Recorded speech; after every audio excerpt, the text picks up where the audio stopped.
Alright, hello everyone, welcome back. It's time for another video. Today we're going to go over the Civil Rights Movement, and we're going to start with a very important Supreme Court case called Brown versus Board of Education.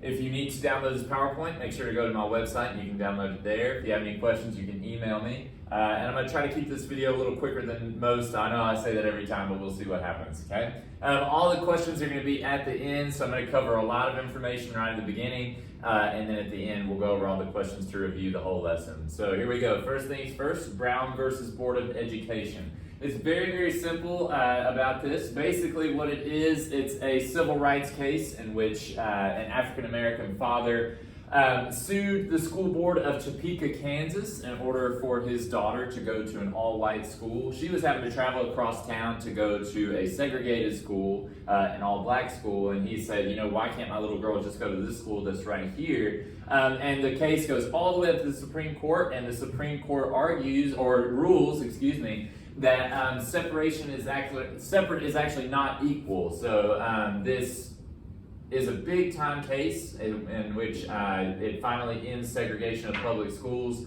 The southern states tended to ignore this for a long time, and we're going to talk about that later in this video. But just know that this case, which is called Brown versus Board of Education, it ends segregation in schools on a federal level. Now we'll see that it doesn't actually get really enforced in the South until later, but just know that this kind of ends the idea of separate but equal, okay? It says that separate is not equal.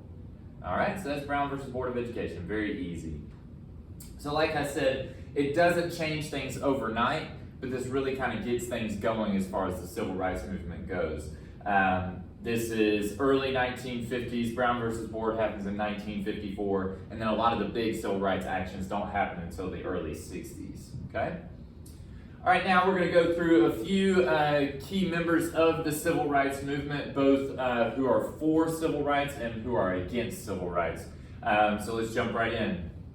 So the first one you need to know, who is a civil rights advocate, that means he is pro-civil rights, is Malcolm X. Malcolm X lived a really hard life, and when he was in prison, he wrote his autobiography. And he is kind of different than Martin Luther King. Martin Luther King argues for nonviolent protest and using peaceful protest as a method to get equality. Malcolm X is kind of the opposite. His whole key phrase is by any means necessary. So he was even willing to use violence to fight for civil rights. He's a very interesting character in history. He's kind of polarizing as far as people either choose him to follow or Martin Luther King. But just know that for Malcolm X, civil rights by any means necessary. Okay, so that's Malcolm X there, excuse me. Next one, Thurgood Marshall. He is the first African-American Supreme Court justice. He argued for a lot of civil rights cases, and he won 29 cases of his cases in the Supreme Court. So he is a very important leader in the civil rights movement because he is the first African-American Supreme Court justice, and he fights for racial equality during the civil rights movement. Very good. So that's Thurgood Marshall. Okay, and then Rosa Parks. I think hopefully everyone's probably heard of Rosa Parks before. Rosa Parks, of course, refused to give up her seat on a Montgomery bus, and this really kind of kick-started the civil rights movement, because from there it begins the Montgomery Bus Boycott, gets national attention, and the civil rights movement keeps going. Okay, so that's Rosa Parks. And we'll talk more about the Montgomery Bus Boycott here in just a little bit. So there you go, there's Rosa Parks. All right, now we're going to the opposite side. Unfortunately, we got to talk about some racists during the civil rights movement. This is a guy named Bull Connor. His real name is Eugene. Bull is his nickname. He was the safety commissioner for the city of Birmingham, Alabama. And when the Freedom Rides happened throughout the South, and we'll talk about that, the Freedom Riders, they were protesters riding on buses throughout the South, bringing attention to civil rights. He allowed members of the KKK to attack those people driving the buses, and we'll talk more about that later. But basically, he is definitely a racist. He does not protect protesters, and as city safety commissioner, that's kind of his job. He's supposed to protect people who are protesting, do things like that. But instead, he allowed Klansmen to attack Freedom Riders in Birmingham. Bad person there. Okay? Next one, his name is Orville Falvas. He was governor of Arkansas, and he is the one who famously did not let the Little Rock Nine attend Central High School when it was integrated. So the National Guard actually had to step in, and the President Eisenhower actually had to step in and say, hey, you have to let these students in. And we'll talk more about the Little Rock Nine here in just a little bit. But just know that he opposed integrated schools. He did not want black students in Arkansas schools. And he was governor, so bad guy there too. All right, and lastly, Strom Thurmond. He is a South Carolina senator. He was governor of South Carolina for a little bit too, and he believed in segregation. He never wanted schools to be integrated, and he actually voted against the Voting Rights Act of 1965. The Voting Rights Act of 1965 basically ended any kind of poll taxes or anything else that would allow people to segregate against certain voters or discriminate against certain voters. And this man voted against that, so it's definitely a racist, definitely not a good guy. So there you go. All right, now we're going to talk about some of the important events of the civil rights movement, and all of this stuff is really basically very self-explanatory, and a lot of it you've probably heard of before, so it's going to go pretty quick. So here we go. All right, so first thing is the Montgomery Bus Boycott. It lasted December 5th, 1955 to December 20th, 1956, so it lasted a whole year. Essentially what it was is that the Montgomery buses were segregated. African Americans had to ride in the back of the bus and had to give up their seats for white bus riders. And when Rosa Parks refused to give up her seat, it started a whole big thing. It got national attention, and African Americans in Montgomery decided for a whole year to boycott the bus system. Now, African Americans in Montgomery tended to be poor, and they tended to be the ones who relied on the bus system, so this actually really hurt Montgomery's bus system. Martin Luther King Jr. Was the leader of this Montgomery bus boycott, or at least one of the leaders of the Montgomery bus boycott. And it finally, because of this boycott, it actually gets things done, and segregation ended in the buses in 1956. So that's very good. Very important kickstarter of the civil rights movement, brought attention to it, got a lot of national attention. Very good. Boycott, by the way, if you don't know what that means, boycott means you don't deal with a certain industry or business because they're doing something wrong. So, for example, they stopped riding the buses altogether because they did not believe in the segregation of the bus system. All right. Clinton High School in Clinton, Tennessee, in 1956, so Brown versus Board of Education, which ends segregation in schools, happens in 1954. But remember, the South lagged behind. A lot of the schools said we're not going to allow black students in, regardless of what the government says. But in a certain school in Tennessee, Clinton High School, Anderson County, Tennessee, that's in East Tennessee, there were 12 African American students, and they're known as the Clinton 12, attended school for the first time on August 26th, or attended that high school for the first time. Unfortunately, they were met with a lot of resistance. The Tennessee governor had to call in the National Guard to protect these people, but they were allowed to go to school. The next year, as more African American students joined the school actually was bombed. Somebody blew up the school. Thankfully, no one was hurt, but the school had to shut down for a while. So the Clinton 12, they are the first group of African American students to attend public high school, or at least Clinton High School in Tennessee. So it's very good.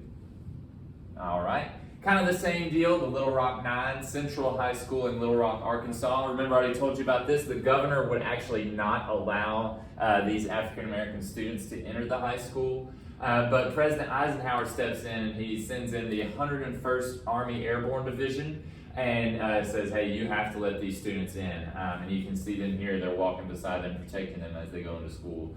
So it says 8 of the 9 students completed the school year at Central High School. So these students, they did face harassment. Same thing with the Clinton 12. They faced harassment throughout their time in school, but they persevered and pushed through. So this is a big deal. This happened in 1957. So at Central High School, the Little Rock Nine, there are 9 students going into a pretty racist school, living in Arkansas, okay? All right, the Freedom Riders. Freedom Riders, essentially who they were people, young people from all over North America, all over the USA, mainly African Americans, but some white students. They're usually college students. And what they do is they ride all over the South and they do various protests, and you can see them here. They do various protests to protest against segregation and discrimination. These students did ride all over the South, as I said, and they faced a lot of problems in Alabama. In one place, I believe it was Anniston, Alabama, somebody actually threw, it was a member of the Ku Klux Klan, the KKK, threw a firebomb onto the bus, and the bus caught on fire. Luckily, no one was very seriously injured. They all escaped, and they actually were able to get on another bus and continue their ride. So what they would do, they would go to places that have whites only restrooms and lunch counters, and they would just sit there. We'll talk about sit-ins here in just a little bit.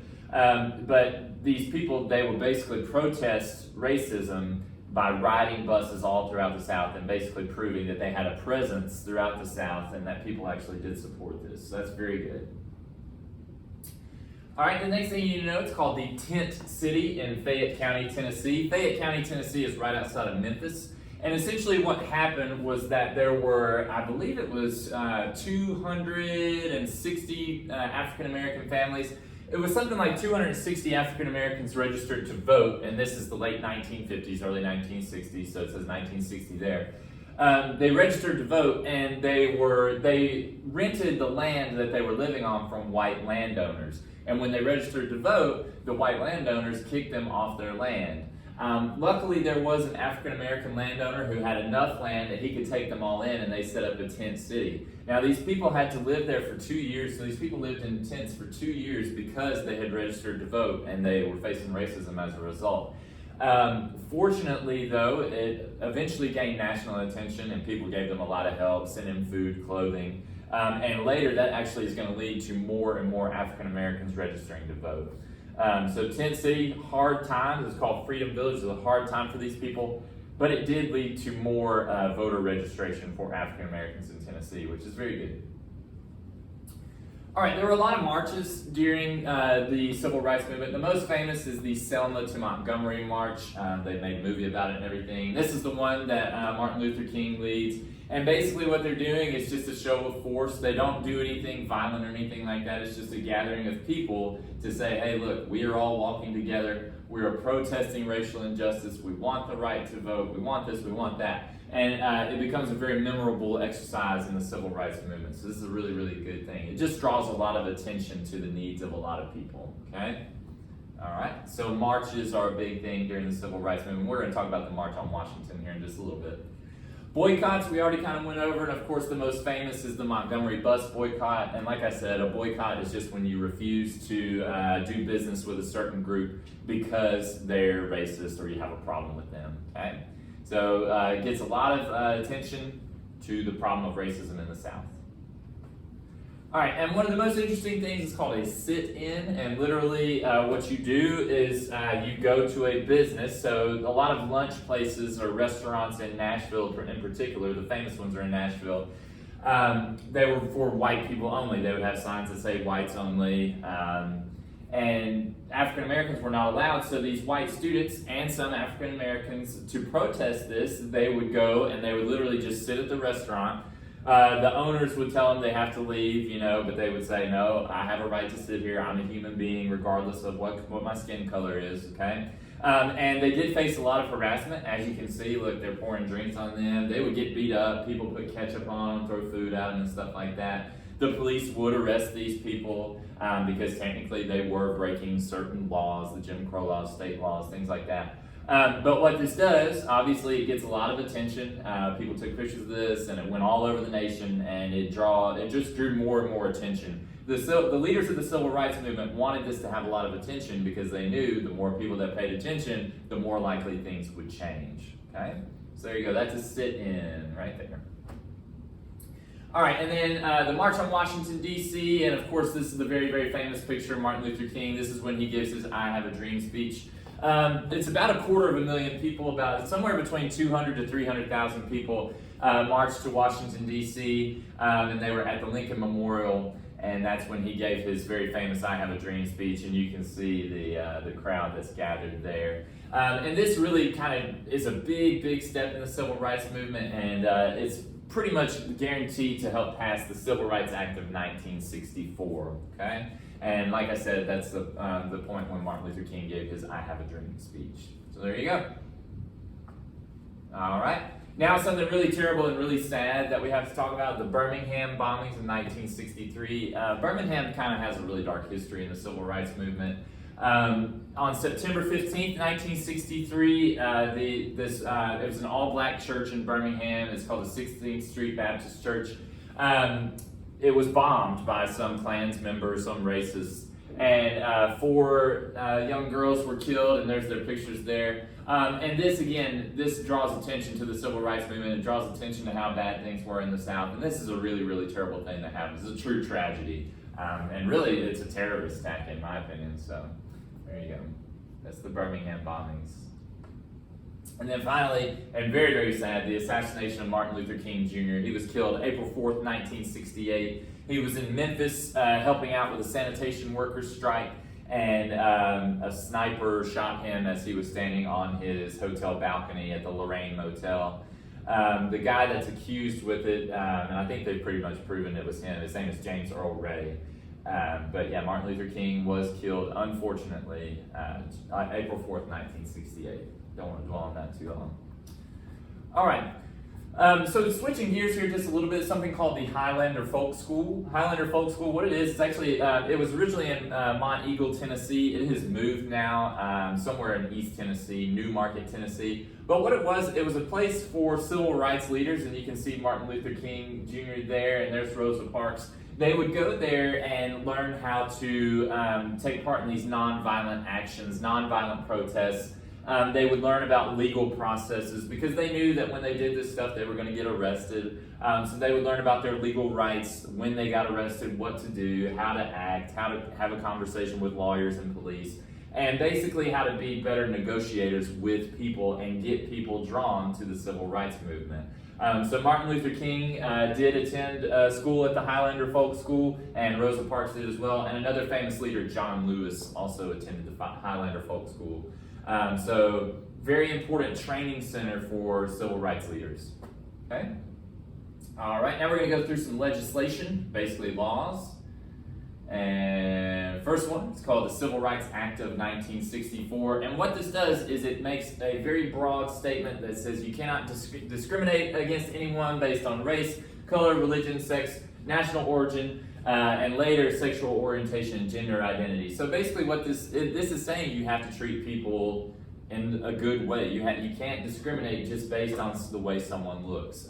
So this is a big game changer because think about all of history, all of American history. We haven't had anything like this. You know, we were living in kind of the Plessy versus Ferguson, Jim Crow world, where it's separate but equal, but it's not really equal. And the Civil Rights Act of 1964 just kind of overthrows all that. Now, does that mean immediate change? No, it doesn't. But it makes change. It's kind of the seeds of change that are starting to be sown here. Okay?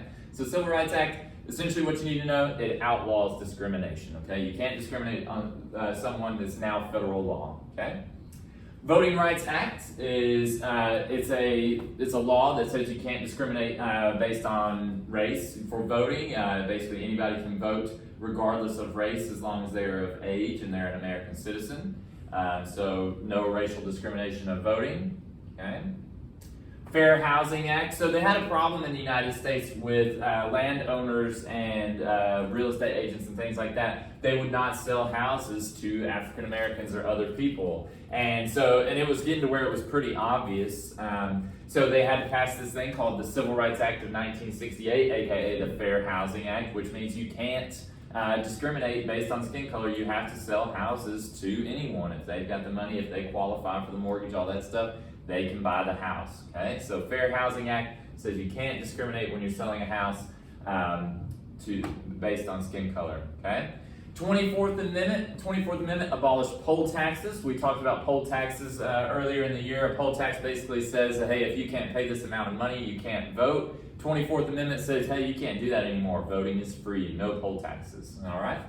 That's very easy. All right, and last thing.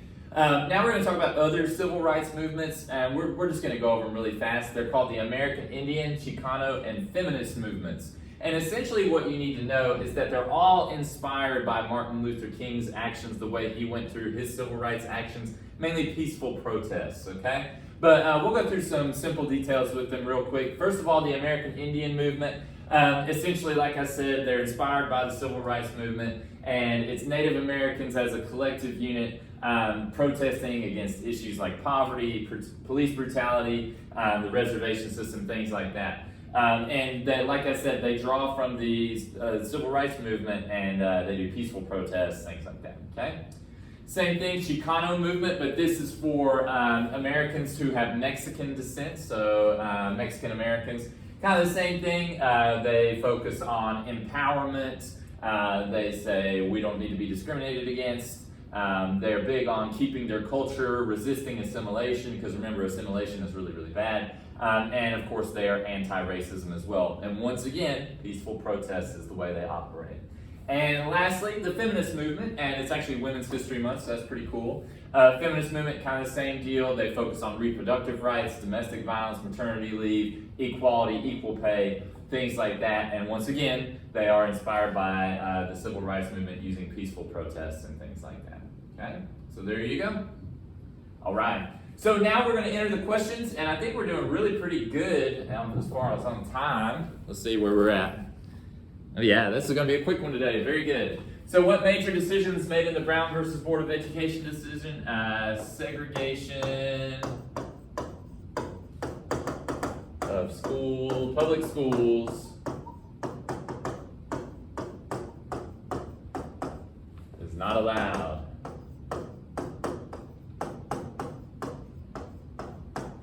There you go. So pause it if you need it there. So remember, Brown versus Board said you can't segregate public schools anymore. Black kids and white kids go to the same schools, and that's how it should be. Okay? Rock and roll. All right. So let's go through these. These are your civil rights advocates, so the good guys on the civil rights movement. Malcolm X's approach towards achieving civil rights. Remember, I said he always said by any means necessary. And yes, sometimes that might mean violence. Okay. Thurgood Marshall, why is he significant during the civil rights era? He is the first African American Supreme Court Justice. Supreme Court Justice. And he also won 29 cases, which is a lot. And then Rosa Parks, why is she an important leader in the civil rights movement? She began the Montgomery Bus Boycott. She refused to give up her seat. And this is an early action in the civil rights movement. Okay, so it kind of gets things going. So there you go. So Malcolm X, again, by any means necessary. Thurgood Marshall, first African-American Supreme Court Justice. And Rosa Parks, Montgomery Bus Boycott. That's what you need to remember about those people. Okay? So let's keep rocking and rolling. Bull Connor. Now we get to the bad guys, unfortunately. Gross, terrible people here. Bull Connor is the first one. He allowed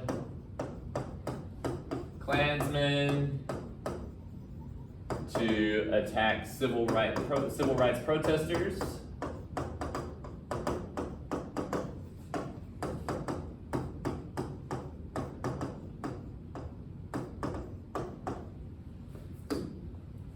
Orville Falvas, remember he's the Arkansas governor, did not allow African Americans into Arkansas schools. And then remember, Eisenhower had to send in the army to let those kids in school.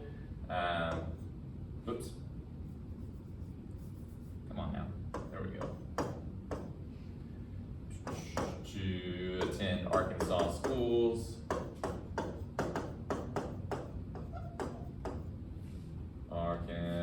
Ooh, can't spell.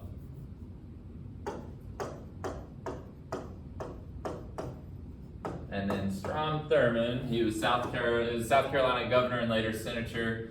He voted against the Voting Rights Act of 1965. That's a pretty big deal because at this point in 1965, the civil rights movement was moving. Like, it had momentum. And if you stood up against it at that point, then you were really showing yourself as a true segregationist, a true racist, just not a good person. All right, so those are the racists of the civil rights movement, the famous ones who were leaders at the time, unfortunately. So let's go ahead and move past them. All right, the purpose of the Montgomery Bus Boycott, so the reason why they did this was to end segregation in the Montgomery bus system.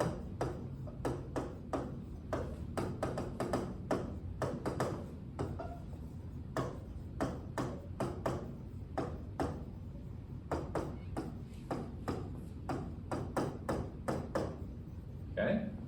So describe what happened with the integration of Clinton High School and Little Rock High School during the Civil Rights Movement. So both events required military protection for African American students.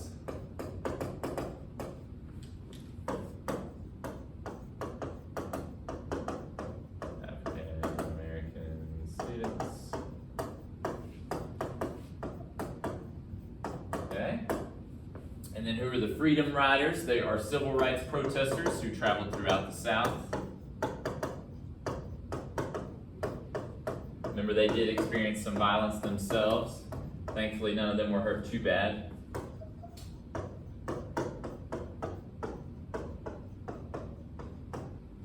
That traveled throughout the South.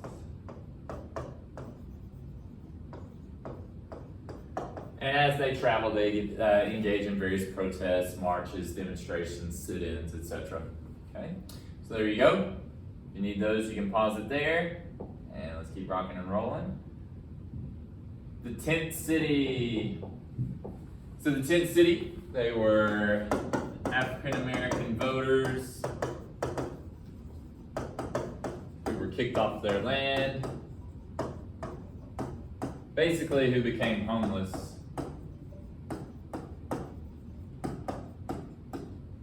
after registering to vote.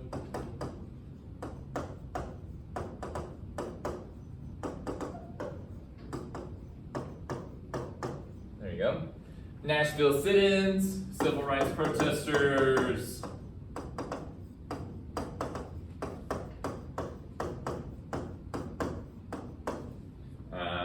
What do we want to say? Attended racist restaurants and refused to leave. And as a result, like you saw in the images, they did face some violence and some harassment, but it drew a lot of attention to this, okay? And then the March on Washington, D.C., 200,000 to 300,000 protesters gathered to hear MLK's famous "I Have a Dream" speech.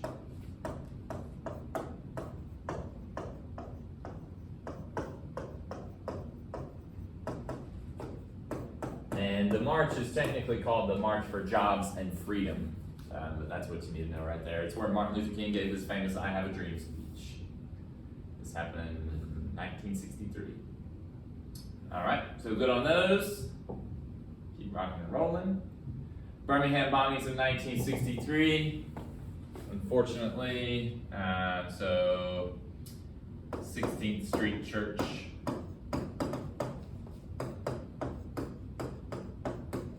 in Birmingham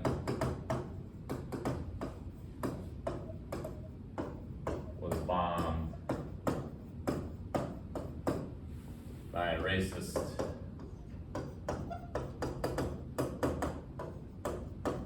and 4 children were killed, which is terrible. This is horrible.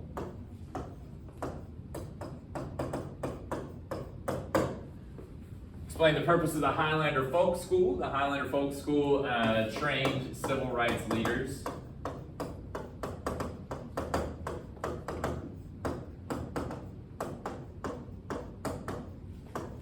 in the methods of nonviolence.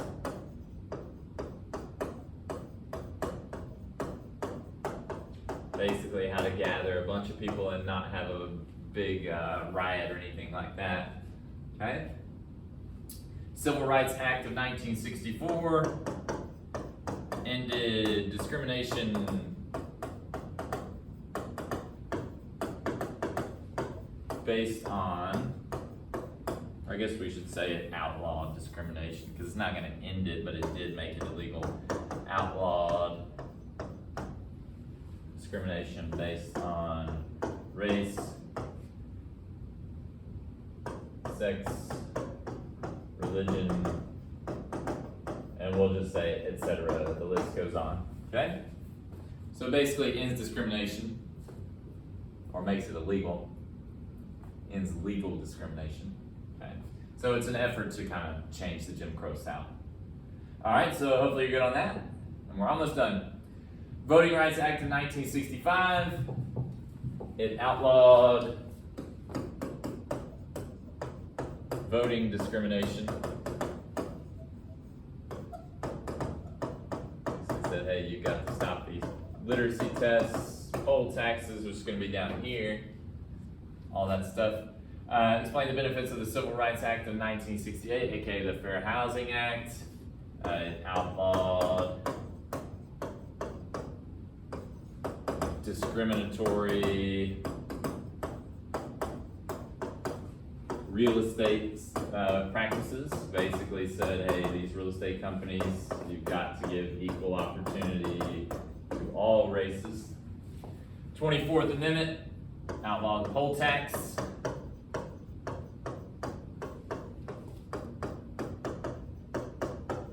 There you go.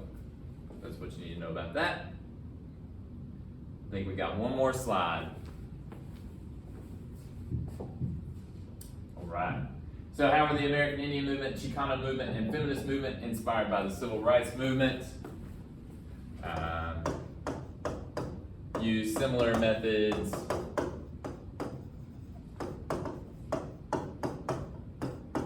Mainly nonviolence. Mr. Ramsey has been sorted.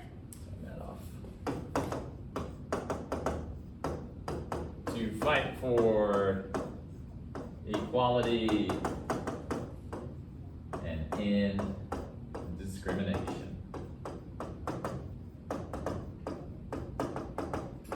All right, so there you have it. So civil rights movement, you've probably learned about it before in school, really self-explanatory. A lot of boycotts and marches and sit-ins and freedom rides and all that stuff. So hopefully this video was pretty self-explanatory. I think it's pretty simple. Remember, you can visit my website and download the PowerPoint and the notes if you need them. Email me if you have any questions, and I think you'll do pretty well on this assignment because it's pretty straightforward and easy. Hope everybody's having a good day. We'll see you next time. Bye!